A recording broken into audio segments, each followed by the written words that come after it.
Welcome everybody. I'm here for Choice Home Mortgage. Thanks for checking out our channel where we talk all things about home buying, lending, and credit with industry experts. Today we're speaking again with Adelle Beatty, whose expertise in underwriting provides us with a very unique perspective on the lending industry. Adelle will be sharing her take on reverse mortgages and why it's such a great product when interest rates are high. Hi Adelle, thanks for chatting with me today. Absolutely, happy to be here. Awesome. So in the lending industry, there are loans known as forward loans and there are loans known as reverse loans. Will you take a moment to explain the difference between the two loans for us, please? I'm going to try, but the best way to do this is through paper, just because it's visually, it's easier to see. So what happens is your home appreciates in value each year, right? And don't worry, I'm going to show this, right? And over time, your loan balance on a forward mortgage goes down, whether that's going down quickly, slowly, 30-year, 15-year, either way. So this is what a forward loan looks like, with your property continuing to increase, and through making payments of principal and interest, your balance is continually going down. That's what a forward mortgage looks like. A reverse mortgage looks a little bit different. So a reverse mortgage, your property is still increasing each year, however, so is your balance. Why? Well, most people, and you don't have to do it this way, choose not to make payments. So what happens is each month, if you look at a mortgage statement, you have your principal and you have your interest broken down. But if they're not paying interest to the bank, that just gets added to the back of their loan. That's why your loan balance increases. It's not the bank taking money, it's you not making your interest payment, so it gets added to the back of the loan. Similar to how a loan modification works, we see these in forward mortgages. We saw this a lot during the pandemic for people who elected not to make payment due to the CARES Act provisions. Their interest got added to the back end of the loan. That's actually a traditional reverse mortgage. So it continues to get added to the back of the loan. It doesn't have to though. So if clients choose to make an interest payment, your balance stays the same. If they choose to make more than an interest payment, then it starts to become a forward mortgage and it goes down. So it can really be, I would say, more of an option mortgage because you have the ability to make as much principal and interest payments as you want, but you don't have to. The benefit of that is for somebody on a fixed income, they may not be able to afford a 30-year amortized mortgage. So they can still make payments towards it without it crippling them financially. Thank you. That's very helpful. Oftentimes I hear the terms reverse mortgage or forward mortgage, and this is the first time somebody's been able to explain it, not only in light of what happens over the life of the loan, but also what happens in terms of interest, payments, taxes, and obviously everybody has a different financial outlook. So it's one of those situations where it seems as if you'd have to have an idea of what you want to do and then speak to somebody like you who could really advise, give suggestions, and really see what the overall financial goal is. Absolutely. So let's talk a little bit about, you were talking about fixed income. We know that right now with inflation, rising cost of living is a concern for many people. And obviously people on fixed income, such as retirees, that is a big concern. So can you talk a little bit about perhaps some of the concerns you're hearing from those on fixed incomes when it comes to reverse mortgages? Can you address that, please? I would say most people on a fixed income that call looking for a refinance, most of them don't actually know what a reverse mortgage is or how it could benefit them. It's usually something that we bring up because we can't qualify them for anything else. Okay. So on a forward mortgage, you've got a set amount of your debt cannot be more than 50% in most cases of your income. So if your income is fixed and interest rates are going up and inflation's going up, cost of living's going up, they've got credit card debt, their debt to income ratio is way over that 50% mark. On a reverse mortgage, you don't qualify that way. On a reverse mortgage, you qualify, this is how much income you need to have left at the end of each month after you've paid your bills, right? So because the mortgage is no longer a required payment, their cash flow increases, so it's easier to qualify. Having cash flow is also very important when you've got higher cost of goods, such as Correct. Groceries, gas, so on and so forth. I see it mostly in medical expenses. So a lot of my clients either have unexpected medical expenses or they're concerned about future unexpected medical expenses. So many times they'll take like the line of credit option because they don't necessarily want to pay interest on money they're not using, but they've eliminated their mortgage payment. They'll make, say, interest payments while they can afford it, but they're concerned about, hey, what happens if my wife gets sick? What happens if I break my hip and fall? They're worried about like future big medical expenses. That's one of the big ones that I've heard. So the flexibility of the reverse to allow for not only increased monthly cash flow, but access to money in the future in the event of an emergency makes that product really beneficial to them. So monthly medical expenses are a big concern. What are some of the other concerns that you're hearing from retirees who are calling and inquiring about reverse mortgages? Typically, they've got homes they've been in a long time, so having access to credit to be able to fix up their home without having the obligation to pay it back right away. That's another big one that I hear. It's when you've got a home that's been around for 60 years, the reality is you're going to have drywall repairs, you're going to have a roof that needs to be replaced, you're going to have flooring. They want to continue to enjoy their home until they pass away in it, but they also want that line of credit to be able to do some home repairs. All good stuff, especially when you're living on a fixed income and you've got concerns about what's happening in the future. And we want to make sure that there are options, there's flexibility, and it's great to know that speaking with you about a reverse mortgage and some of the things that people can do financially, it's very helpful to them. So a few weeks ago, Greg Toussaint, who's a mortgage broker here with Choice Home Mortgage, had some helpful tips for how a reverse mortgage can help retirees and seniors.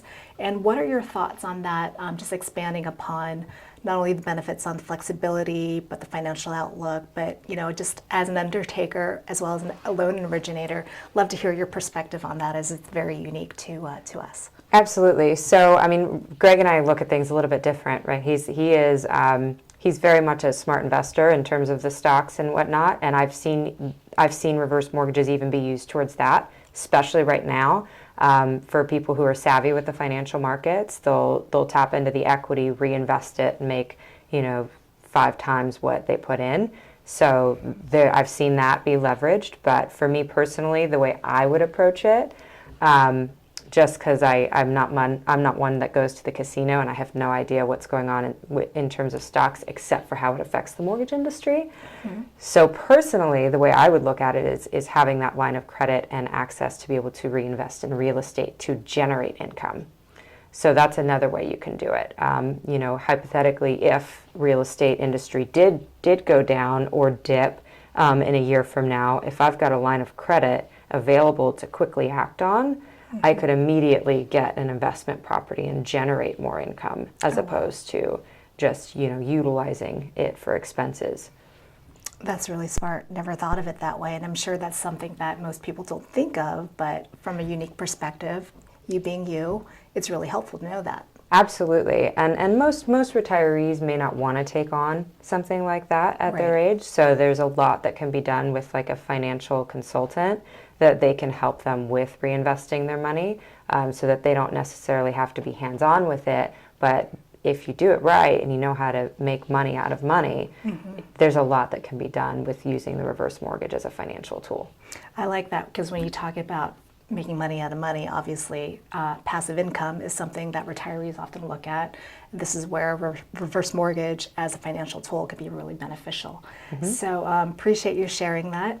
What are some of the things that a person looking to get a reverse mortgage can expect during the process? So if I were to call you and say, Adelle, I'm looking at a reverse mortgage, can you talk to me a little bit about the process that happens during a reverse mortgage? Yes, absolutely. So it's not as, some people say it's not as tedious, some people say it's more tedious, depends on how you look at it. A couple of things that are required is, first and foremost, counseling. Have to do counseling. Federal government mandates it, there's no way around it, it has to be third party, independent, have to do counseling. So that can be done over the phone. Most people do it over the phone, it's very simple. And usually once they've set up that counseling appointment, I ask them to send me the documents that I would need for a forward mortgage. Same set of documents, just different qualification standards. And I'm making sure that they're going to qualify before they've incurred that cost of counseling, just because I have to provide the counselor with a proposal. So I usually have them set up the counseling, then provide the documents before the counseling session that I need, send them the proposal, so then the counselor can go through their options. They'll go through every product available to them and what each means. After that, they have what's called a 7-day cooling off period. This is why a reverse mortgage takes a little bit longer to close.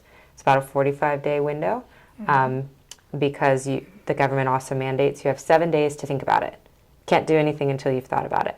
So after that 7 days, we submit the application and order an appraisal, just like with a forward mortgage. Okay. And then once that appraisal comes in, it's really just dotting I's, crossing T's, and getting things finalized. You talked about the government mandating a 7-day cooling off period. Is this a recent development, or has this always been the case? Can you share a little bit about that and why that is? Good question. Most of these laws, can't tell you exactly when they came out. There's been multiple sets of laws and redrafts that came out. It started with the Dodd-Frank Act with the whole entire mortgage industry. And then there was a set of laws about 7 years ago where, FHA and HUD really, fine-tuned what can and can't be done. Because the reality is the financial industry is always trying to figure out a loophole with everything. So when the government sees that somebody's trying to create a loophole, especially when it comes to this demographic, they'll close it real quick. So that combined with another set of laws in 2017 and 18, it's continued to just become more and more strict. Was this around 20 years ago? No, it didn't look like this. It looked very different. And that's where a lot of those myths come from. It's not necessarily a myth. It has to do with how the industry used to operate before our last mortgage crash. And a lot of what happened that was legal at that time that is no longer legal now. So a lot of good checks that have come into place to protect retirees, protect Correct. seniors, protect people who are aging when it comes to their property, when it comes to their homes. Can you address some of the myths that perhaps that you hear or that you've read about? Could you share some of the ones that are most popular and help dispel some of these myths? The bank owns my home. That's the number one thing. Either the bank owns my home or the bank's going to take my home. So that neither one of those are true. So the same thing happens with a reverse that it does with a forward. You have a lien on the property, meaning you owe the bank X amount of money. And until that money is paid back, they have a right to claim the amount owed to them, but they can't claim anything more than what's owed to them. So, and it's based on the terms of your contract. Okay. If, for example, and this will tie into the next question that I get asked, what happens when I die? What happens to my heirs? So there's two answers. Couple of things happen when you pass, depending on how you've set things up. But you have 1 year. First is a 6 months, and you can get 2 90-day extensions. But your heirs have the ability to figure out whether they want to sell the home, qualify for a reverse themselves, or refinance it into a forward mortgage. You have 1 year total to figure that out. Okay. In contrast, a normal forward mortgage, you have about 6 months. So in the 6 months, unless they just take over payments, but if they're not making payments after 6 months, your house will go into foreclosure.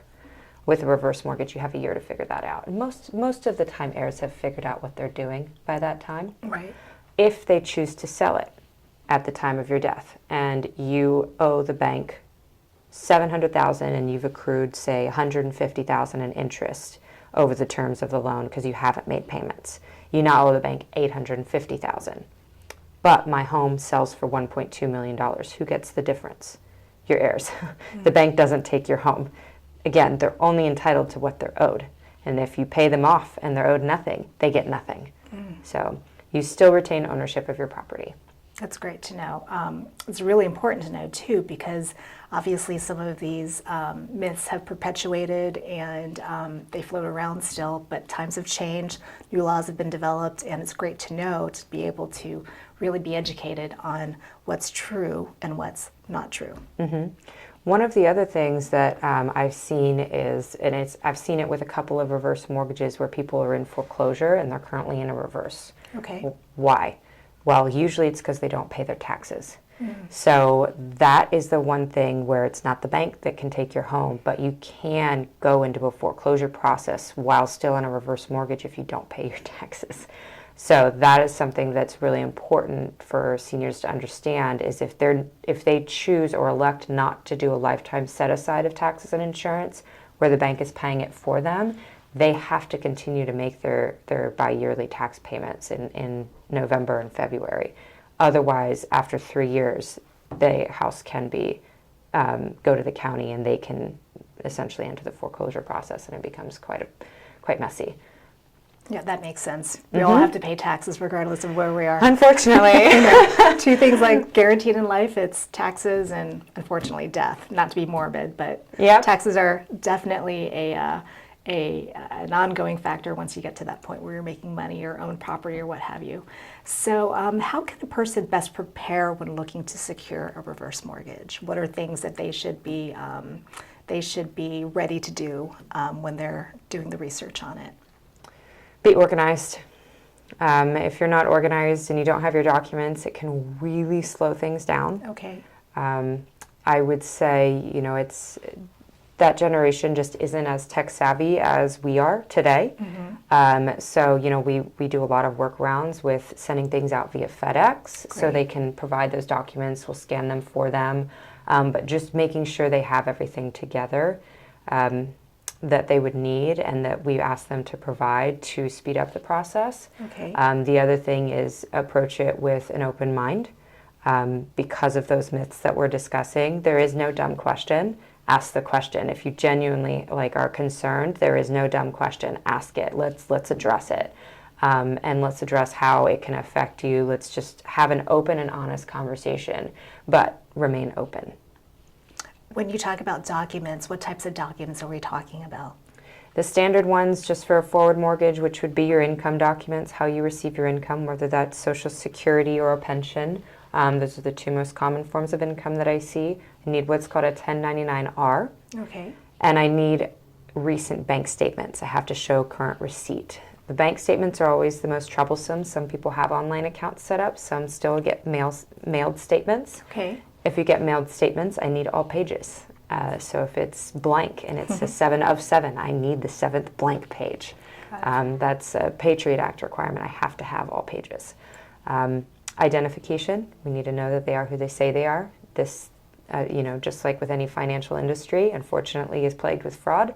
So we're very particular about making sure we've identified the person and we have identified who's doing the mortgage, making sure they're of sound mind.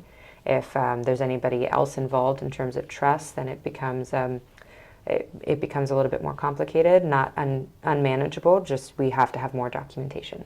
Great, all very clear. So Adelle, knowing that you have very unique experience as an underwriter as well as a loan originator, what is your role when it comes to reverse mortgages with Choice Home Mortgage? Can you talk a little bit about that, please? Sure, yes. Well, since I'm an originator, I can't originate and underwrite a file. I can't be the actual underwriter to sign off on it. Okay. So my goal here is really to pre-underwrite a file as opposed to just submitting the basic documents. You send it to the investor and then they send you back a list of conditions. Okay. Right? And so that typically leads to multiple phone calls to clients where everyone who's done a loan before has gotten the, hey, we need this now, hey, we need this now, hey, we need this now. Nothing is more frustrating to a client than being asked for more documents throughout the process. So my goal with pre-underwriting a file is to look at the whole file. Okay, I see this, and this. I know they're going to ask for letters of explanation here, here, and here. I know they're going to ask for this. I'm looking at the prelim title report, and then I'm submitting the entire package to the investor. Okay. Already complete, already with, I know what an underwriter is going to ask for. And then usually the investors' underwriters who actually sign off on it are very happy. It streamlines the process, and they have a tendency to condition me less because I submitted a clean file to them to begin with. That's great. That's very beneficial to our clients, having your experience, knowing what the underwriters are looking for, and being able to really make that as seamless as possible. That's the goal. Love it, love it. Are there any additional tidbits of information that you'd like to leave with our viewers regarding reverse mortgages and regarding your unique perspective as an underwriter? I would say just remain open-minded. One of the benefits of our company is we do every single type of mortgage. So a lot of reverse mortgage companies only do reverse mortgages. And so they're going to try to sell you on a reverse mortgage, as opposed to here's every single financial product we have that you qualify for. What are your goals and how can we meet these goals? And let's talk about how each one meets your goals to see which is the best route to go. So I think our neutrality in it really is a benefit to the clients because we can do all of the different types of loans and we've got experience with them. And then it becomes about what's in the best interest of the client, not selling them a product. We like that. It's all about the client. It's all about getting them what's best for them. And it's not so much about us, which is one of the reasons why I know you love what you do so much. Yes. Thank you so much, Adelle. This has been very, very helpful. If you found this video helpful, please like and subscribe to our channel below or leave any questions or comments. We'll be bringing you weekly content to help you along the process of purchasing or refinancing your home. We're here to help you make the right choice. Thanks for watching and see you again soon. Thanks, Adelle. Thank you.